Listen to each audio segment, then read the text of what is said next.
Hi, some of you may have been watching some of my Cadillac videos, and I realized that I've never really made a comprehensive video of my Mustang, so I thought I'd do that just to sort of show you how I got started in the classic car gig. So I've had this car for almost 20 years. I was a fairly young man when I bought it, didn't know a lot about buying classic cars, and I kind of got my foot stuck in it, but it's all turned out very well, and I've driven and enjoyed this car for many years and tens of thousands of miles. It's an Alabama car. When I got it, it was very well rotted. It is just a plain Jane fastback. It's not a Mach 1, although as you can see, it's got some typical Mach 1 dress-up parts on it, including the hood scoop, which it did have when I got it. It also had the front spoiler, which I hate those, so I got rid of that. And I did add a rear spoiler, which those are awesome. Why would you not want one of those? I don't know. So having this car redone, it was not a frame-off restoration, but it was pretty major surgery. There is not a lot of exterior sheet metal on this car that is original. So when I got it, the front right fender had been swapped out at some point. We also got a left one, new door skins, new quarter panels, front valance, front bumper, front grille, rear bumper, rear valance. So pretty much the only exterior sheet metal of the car that's original is the deck lid, the roof, and the hood. And the hood had some damage at the time, which we fixed, but you can probably see it's still kind of a bows a little bit right there. Never quite been able to fix it. So the original color of the car was Acapulco blue, very popular choice in 1969. This color is not Acapulco blue because 20 years ago you could not easily go on the internet and find the right color schemes for your cars. I did eventually get the build sheet for this car from Ford, but after we'd already painted it.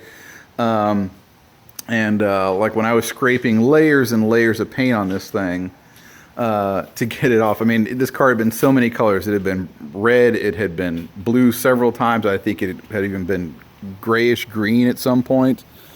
I think just whenever the paint started to look bad, they just sprayed some more cheap paint on it. So I went with what sounded good, which is this color, winter blue, a very uncommon choice. At the time, I was a little disappointed when I saw it being sprayed on, kind of a medium light blue, even metallic. I was like, oh, I don't want a lighter blue car. I wanted a darker blue car. But I have to admit, as the years have gone by, I have fallen in love with winter blue just because it's such a rare color. You hardly ever see any Mustangs or Fords at all from that era wearing winter blue.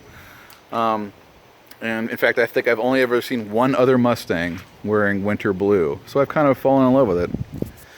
So this is a real Frankenstein car. Not much is original about it. When I got it, it was actually set up for drag racing. It had the battery tray in the trunk, and it had those, I don't know what you call those grippers in front of the rear wheels, so that when you really dug in and started off, that it would, like, help you dig into the pavement. And I don't know what. I took those off myself, and they were a pain to do so. But originally was a Windsor 351 with the FMX transmission. Tire drivetrain was traded out at some point. It's now a 351 Cleveland. Very popular for people to swap out. People love the Clevelands. Very torquey engine. Believe it or not, this engine has not been rebuilt since I got it. And the car was in such, I'm not going to say bad shape. I mean, it was running and driving, but it had not been well cared for. It had been sitting outside. Who knows how long before that engine. Probably they rebuilt that engine when they put it into this car to swap out for the old one.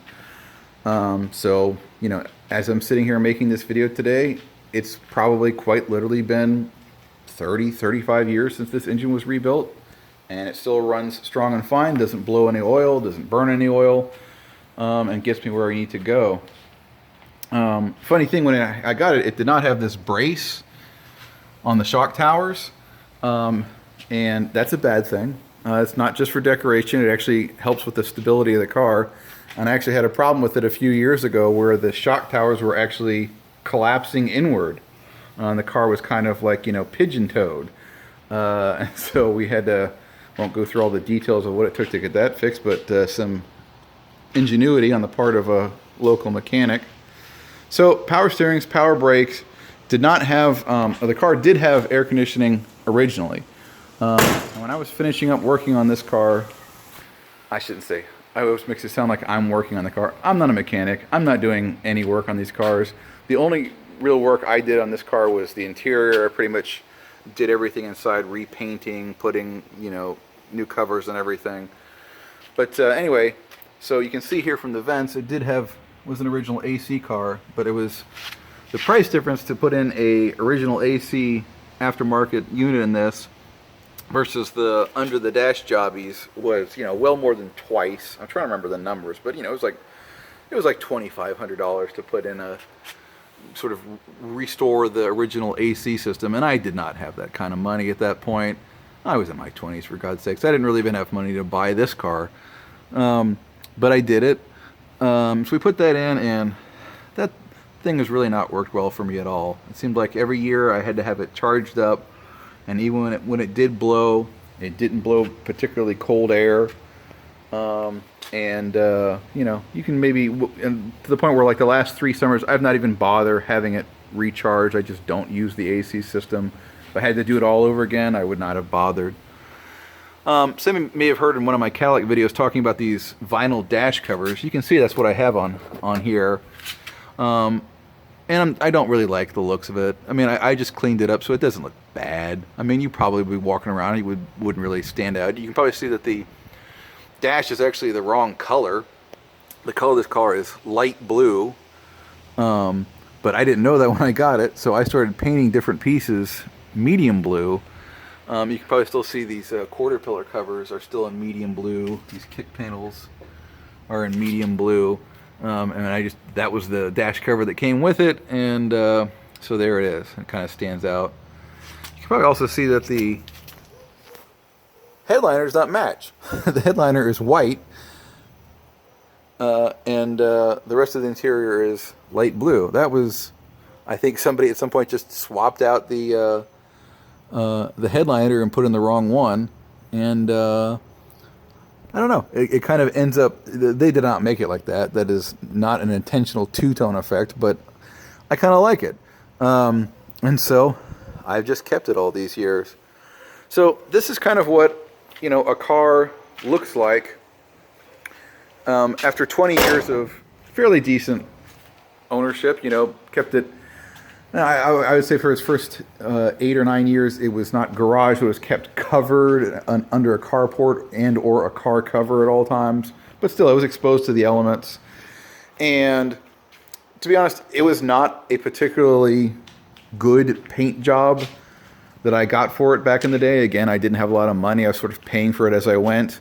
I was actually there when the guy was painting it. This is just in the garage with the door half open. Not any kind of a clean environment. And so all the imperfections that I have in the paint job, most of them actually were there kind of from day one when I got the car back from the body shop. Little things like particles got into the paint when they were painting it, and it bubbled up and eventually settled down, and I kind of ended up with some spots like, you can see that there. That's probably one of the worst ones. And I've probably got about 5 or 6 of those around the car. And occasionally, like just recently, the paint of that was flecking off. And I just put some new paint on it. That doesn't look great. It's never quite gotten me motivated enough to actually go and have the car repainted. There's another one there. You can see, that's not rust. That's just imperfections in the paint that weren't addressed at the time. There's another one right there. And then I've got, this is a driver. All my cars that I own are drivers. I've never understood people who get a beautiful restore car or spent years working to restore a car and then don't drive it. And you just, they drive it maybe 2 miles to the show, or they trailer it to the show. I have no concept for those kind of people. If you're one of them, God bless. I'm sure we can still be friends. I just don't understand that myself. So this car, when I got it, I think had 36,000 miles on the odometer. Who knows how much it actually had? I'm sure it flipped over once, twice, 6 times. Who knows? But I drive this car, so it picks up little dings, nicks, scratches. You put a little touch-up paint on it from time to time. But overall, it looks pretty good. I don't have as much time to take care of it as I used to. Like I just finished washing and waxing it, and I hate to say it, that's probably the first time I gave it a wax job in a couple of years, just because I have not had time to really get out here and get down on my hands and knees and do a really good job. So this is sort of the regular guy classic car. It's a weekend car. Drive it around, drive the family in it sometimes. And it still runs and drives real good. So it's got the 351 Cleveland. It had 2-barrel carb when I got it. Put in a new intake and 4-barrel carb on it. Not long after. The guy I bought it from said it had the C4 transmission. I found out subsequently it actually has the C6 transmission in it. And I only found that out when the C6 transmission went south on me a few years back, and I had to have it rebuilt. And I kind of regret it.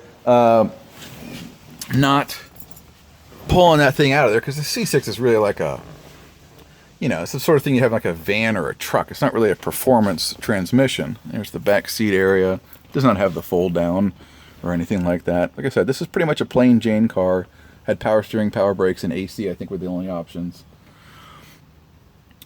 But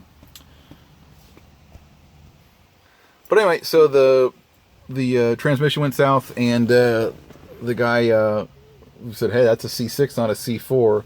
And I should have asked the question of, "Well, can you just build me a more modern, more performance-oriented engine that has like a 4th gear and overdrive gear?" And I actually asked him that after the fact. I said, and he said, he quoted me a price to do that. That was just like $300 or $400 more than rebuilding the C6. So always ask. So here's the interior. Like I say, nothing special. Looks okay. It's dirty. It's pretty much always dirty. But I try and clean it up every now and then. Funny thing, the one part of the restoration is I never got around to putting a radio in it. I don't know what to say. It was like the last thing on my list, and I just never did it. And quite frankly, I like listening to the purr of the engine more than anything that's on the radio or on a CD. So that's what I do. Anyway, let's go ahead and give her a quick start and drive.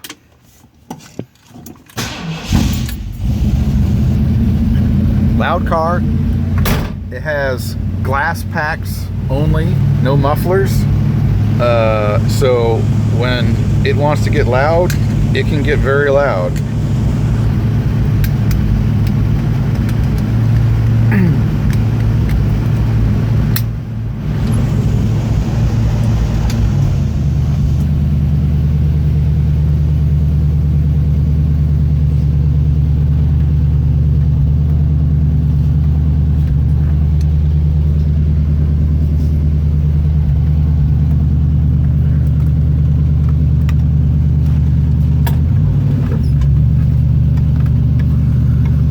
A lot of people, when they get these cars, they like to swap out the original steering wheel for that more racing look. The steering wheel in this was complete garbage. Had to have it pulled out, and I actually went back with an original looking one with the horn ring, which I don't know. I kind of like that original look a little bit better. The horn's actually been acting up on my lately. I'm not sure if it was working right now. Let's see. Oh, there she is. But very smooth driving car. I had some issues with it. The carb and the choke and all that a few years ago. I took it to a couple of different guys, couldn't seem to get it going. I finally did. And it's just been drives like a dream for me now. Always starts right up. About the only issue that I'm having with the car mechanically these days actually is temperature-wise getting close to overheating. The radiator, which I put in new when I got it, is just pretty well clogged up. I've been flushing it, pretty regularly, but I guess not sufficiently because it's pretty clogged up, and the car has a tendency to run really hot to the point where I've worried about overheating. And I've been trying to flush it. I've actually got some flush in there right now, like the super duper kind that you're supposed to like leave in for a week, and so hopefully get a few hours of driving time and get that worked out. But anyway, so that is my 1969 Mustang Fastback, plain Jane, not a Boss, not a Mach, not a Shelby, not a Grand, none of the special things. It's just a regular old Mustang. But what can I say? I'm just a regular old guy, and regular old is pretty good.